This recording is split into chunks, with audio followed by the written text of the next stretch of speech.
Spotlight on Abraham Lincoln and the Emancipation Proclamation.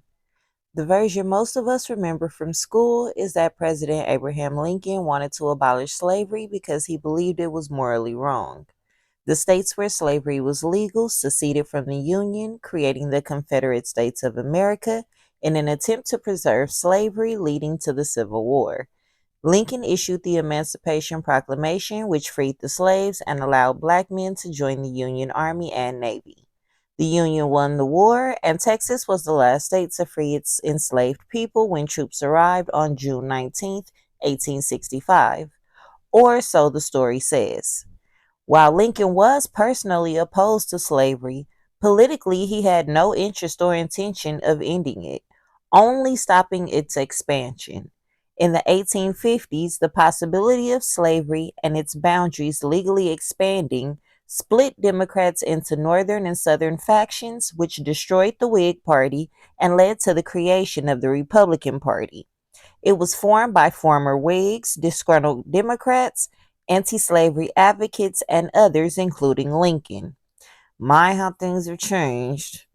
Now, the slaveholding states viewed the Republican Party as a direct threat to its future, despite Lincoln's willingness to support a constitutional amendment that would have protected slavery in states where it already existed if it meant preventing war and preserving the Union, which was his main objective.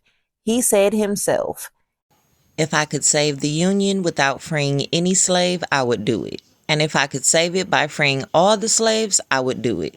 And if I could save it by freeing some and leaving others alone, I would do that also."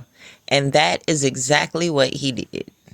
It was Frederick Douglass who convinced Lincoln to see the Civil War as a moral fight for freedom and equality, not just preserving the Union. Use freedom as a weapon, he urged him. Douglass advocated for the enlistment of black soldiers, arguing that black participation and freedom were essential for the nation's redemption and victory. The Emancipation Proclamation was a military strategy to weaken the Confederacy by crippling its labor force and forcing Southerners to divert resources to control enslaved people instead of fighting, thus weakening their war effort.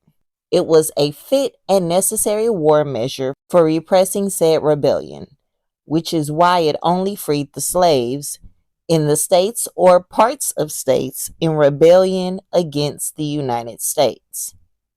The loyal slaveholding border states, Delaware, Kentucky, Maryland, Missouri, West Virginia, and parts of Confederate states already under control of the Union, were left precisely as if the proclamation were not issued.